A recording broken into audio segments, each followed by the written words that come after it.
এদিকে মাছ ভাজার পর্ব চলছে, সকাল সকাল মাছ ভাজাই হচ্ছে। আর এই যে কিছু আইটেম সেগুলো মাছ ভাজা হয়ে গেছে। আজকে মাছের ঝাল হবে, আর গতকালকে ডাল তরকারি ভাজা সবটাই দেবে। নমস্কার, আমি সাধনা, আবার একটা নতুন ভ্লগে আপনাদের স্বাগত জানাই।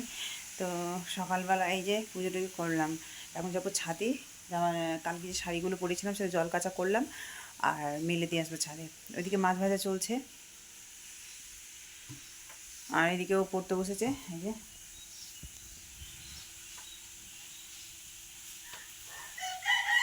পড়তে বসেছে, এতক্ষণে পড়তে বসলো। ঘড়িতে এখন বাজে 8টা। বিছানাটা ওই করলো আজকে, সৌভিক তো টিউশনে চলে গেছে, ও সময় পায়নি করার। তো বিছানাটা ঝেড়ে ঝুড়ে টান টান করে পেতে আজকে ওই করলো। মাঝে মাঝে এই করে, সৌভিক সময় না পেলে, সৌভিক যদি না করে ও করে। তো আজকে তাড়াতাড়ি রান্না করবো, আর এদেরকে নিয়ে যাব হসপিটালে, ডাক্তারের কাছে আর কি। এত তিতা খাই, প্রত্যেকটা দিনই চিরতা ভিজে জল খাই, নিম পাতা ভাজা করলাম খাই, কিন্তু হাত পা কেন যেন চুল করছে দুজনেরই। ওই জন্য ডাক্তারের কাছে যাবো আর কি। তো সকাল সকাল রান্নাটা করে নিই, রান্না করে নিয়ে গেলে একরকম সুবিধা হবে। আর রান্না, আর তাছাড়া সৌভিক টিউশনে গেছে, ওর টিউশনটা বন্ধ হবে না। আর রান্না যদি না করে যাই তো এসে রান্না করতে একটা ঝামেলাই লাগে, সমস্যায় পড়ে যায়, ভালো লাগে না। ওই জন্য রান্নাবান্না সেরে কাজকর্ম সেরে তারপরে যাবো ডাক্তারের কাছে।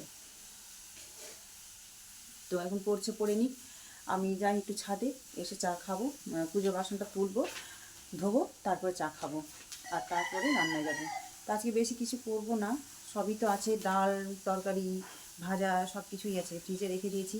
ফ্রিজে তো এক পালা খাবার ধরা আছে, কালকে লুচিও ছিল, আছে অনেকটা। আর হচ্ছে কী বলছিলাম যেন, তো যাই হোক, শুধু আজকে মাছের ঝাল করব আর শাক করব। শাক আছে, শাকটা করে নিতে হবে। তো চলুন আমি ছাদে যাই। সকাল সকাল কার চিরতা ভিজে খেতে জল ভালো লাগে বলুন? সকালবেলায় যদি তিতা খায় তো মুখটা তো তিতা হয়ে যাবে, আর মুডটাও একটু তিতা তিতা ভাব লাগবে। কিন্তু কিছু করার নাই, তিতা তো শরীরের পক্ষে ভালো না। তাই যত তিতা তত ভালো, আর যত মিষ্টি কিন্তু তত খারাপ। ওই কথাই বলে না, মুখে মধু অন্তরে বিষ, ঠিক সেই রকম। মিষ্টি খেতে ভালো লাগে, কিন্তু মিষ্টি অনেকটাই ক্ষতি করে। আর তিতা খেতে খারাপ লাগে, কিন্তু তিতা অনেকটাই উপকারী, এর তুলনার ধারণার বাহির। তো যাই হোক, আমি ভিজা জল খেয়ে নিলাম, আর তারপরে একটু চা খাবো, দিয়ে রান্না করতে যাব। যদিও মাছ ভাজা করে নিয়েছে আমার বর, ওই যে বললাম মাছের ঝাল করব আর শাক করব আর ভাত করব, আর ডাল তরকারিতে ছিলই, ওগুলো গরম করে নেব। কালকে আমি খাইনি না, ওই জন্য অনেকগুলো বেঁচে গেছে তরকারি। কালকের তরকারি আমি একটুও মুখে দিইনি, শুধু জাস্ট একটু ওই সকালবেলা 3টে লুচি নিয়ে, সকালবেলা বলতে দুপুরেই ওটা একটু আলুর দম দিয়ে খেয়েছিলাম, ওই আলু তরকারিটাই খেয়েছিলাম। চা খাওয়ার পরে তারপরে আলু কাটতে বসে গেছি। আজকে করব ওই যে ছোটো মাছ দিয়ে আলু টমেটো দিয়ে হচ্ছে টক টক বা সরষে বাটা যাই বলুন না কেন, তো ওই রান্না করব। আর করব শাক, আর গতকালকে তো অনেক কিছুই আছে, সেগুলো গরম করে নেব। তো এদিকে আলু ভাজাও হয়ে গেছে, শাক কাটা কিন্তু হয়নি। তো এদিকে ছোটো মাছের টক করার জন্য টমেটো দিয়ে টক করবো আর কি। তো সেই জন্য আলু ভেজে নিয়েছি, আর সর্ষে বাটা, একটু আদা জিরা বাটা, টমেটো আর একটু পেঁয়াজ কুচি, এইটাই দিয়েছি। তো মশলা দিয়ে এখন আলুগুলো কষিয়ে নিব, আর তারপরে যখন কষানো হয়ে যাবে তখন একটু মাখা মাখা করে নামাবো, কারণ ডাল আছে তো, ডাল আর শাক আছে, ওই জন্য একটু মাখা মাখা করেই নামাবো, মানে যাকে বলে গ্রেভি টাইপের। তো যাই হোক, এদিকে মশলা টশলা দিয়ে লবণ হলুদ দিয়ে দিলাম আমি, তারপরে একটু কষানো হবে। তো তারপরে তো এদিকে কষানো পর্ব চলছে, আর ওইদিকে আমার কষাতে কষাতে না শাক কাটাও হয়ে গেছে, আর ওই যে শাক থালায় রেখেছি। তো এদিকে আমার মাছের ঝোলটাও ফুটে গেছে, তো মাছগুলো আমি ঝোলের মধ্যে দিয়ে দিলাম, দিয়ে বেশ কড়া করেই ভেজেছিলাম, কারণ একটু গামাখা করবো, জল টেনে দেবে, তখন যদি হালকা ভাজতাম ভেঙে যাওয়ার একটা ইয়ে ছিল। তো সেই জন্য গোটা গোটা কড়া মাছ আছে। আর মিঠিকে একটা ছোট্ট কড়া দেখে মাছ দিলাম, আমি একটা খেলাম, ভালোই লাগে খেতে ছোটো মাছ ভাজা, কিংবা ছোটো মাছ ভাজা এমনি মুখে ভালো লাগে, আর বাটা মাছ গরম ভাত দিয়ে শুধু ভালো লাগে খেতে, মানে বাটা মাছ গরম ভাত দিয়ে ভালো লাগে। তো এইদিকে আমার ঝোল রান্নাও হয়ে গেছে, আর এই যে বাটিতে নামিয়েও নিয়েছি। তো দেখুন তো কেমন হয়েছে, টমেটো দিয়ে ছোটো মাছ দিয়ে আলু দিয়ে টক আর কি, টক বা ঝোল যাই বলুন না কেন। আর তারপরেতেই আমি কড়াইয়ে শাক বসিয়ে দেবো। তো আজকে শাক আর এই ছোটো মাছের টক এটাই রান্না করবো আর কি।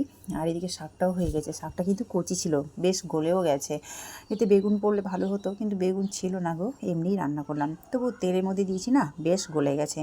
তো আমার শাক ভাজা ভাজা হয়ে গেছে।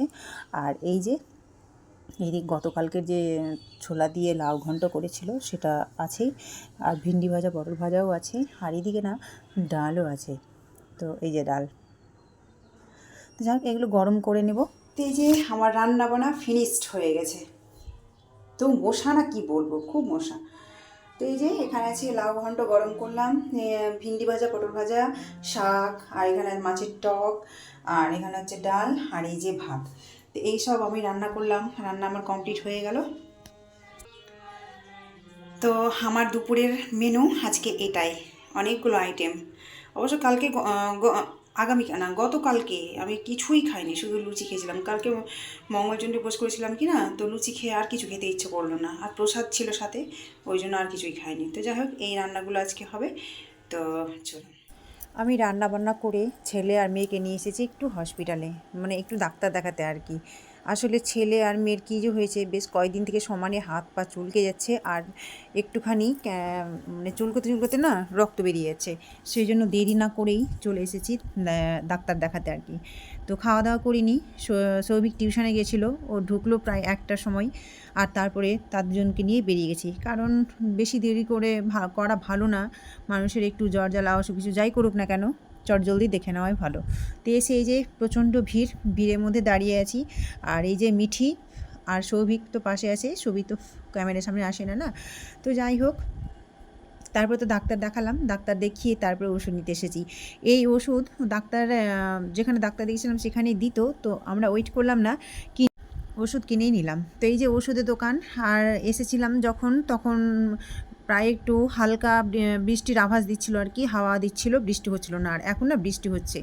আমি আর মিঠি এই যে সে আবার ওষুধ কিনে, আমি মিঠি সৌভিক হেঁটে হেঁটে আসছি, আর রাস্তা ভিজে আছে। এই যে দেখুন হালকা টিপ টিপ করে বৃষ্টি পড়েছে, আর মানে বাড়ি আসা যাবে আর কি। আর ছাতা নিয়ে আসতেও পারিনি, অবশ্য জানতাম না যে বৃষ্টি হবে বা এরকম মেঘলা আকাশ হবে। আমরা ঘর থেকে বেরিয়ে দেখছি যে মেঘলা আকাশ, আর কেউ ছাতা আনতে গেলেও না, ঘরে আবার তালা খোলো, সেই জন্য। তো যাই হোক, ওই জন্য এসে পড়েছি ডাক্তারের কাছে দেখাতে, আর ডাক্তার দেখিয়ে ওষুধ কিনে আবার বাড়িও চলে এলাম। বৃষ্টি খুব একটা হচ্ছিল না, মানুষ ভিজবে না, হালকা আর কি, ওই যে যাকে বলে ঝিরিঝিরি বৃষ্টি, মানুষ না ভেজার মতো। তো যাই হোক বাড়ি এসে সেই ডাক্তারের কাছে গেলে তো কাঁচা ধোয়া লেগেই থাকে, শুধু ডাক্তার কাছে বলে না, কোথাও বাইরে ঘুরতে যাওয়া বলুন বা কোথাও একটু বেরোতে বলুন, যেখানেই যায় না কেন এসে সেই আবার কাঁচা ধোয়ার পালা পড়ে। তো এখানে মিঠি আর সৌভিকের সব ড্রেস ফেলে রেখেছে, ভেজা কাপড়ে সব ঘরের মধ্যে ঢুকলো আমার ওড়না পরে, আর সব এগুলো খুলে ফেললো, ওগুলো কেচে নিচ্ছি। মিঠিরও কাঁচা হয়ে গেছে, সৌভিকেরও কাঁচা হয়ে গেছে, এখন আমার পালা। তারপর তো হাত মুখ দিয়ে ঘরে ঢুকবো। তো যাই হোক, আর তারপর তো খাওয়া দাওয়া হবে আর কি। এখন ছোলা ভিজানো হলো, আগামীকালকে ছোলার ঘুগনি হবে, সেই জন্য ছোলা ভিজালাম। আর ওইদিকে মিঠি একদিন দেখছি পুরো পুতুলটা চোখে মুখে নাকে সব থেকে কালি লেগেছে। আমি যেটা ঠিক, এটা আমার কাজলের, কখন চুপচুপ করে এরকম করে, এইরকম করে সিঁদুর পরাবে।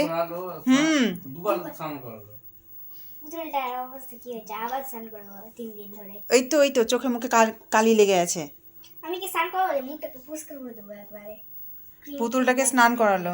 তো চলুন এখন খাওয়া দাওয়া করবো, ঘড়িতে বাজে এখন পুরোপুরি 10টা। তো আপনারা সবাই ভালো থাকবেন, সুস্থ থাকবেন, আর এই ভিডিওটা যদি ভালো লেগে থাকে তো অবশ্যই একটা লাইক কমেন্ট শেয়ার এবং সাবস্ক্রাইব করে দিবেন। তো আজকের মতো টাটা।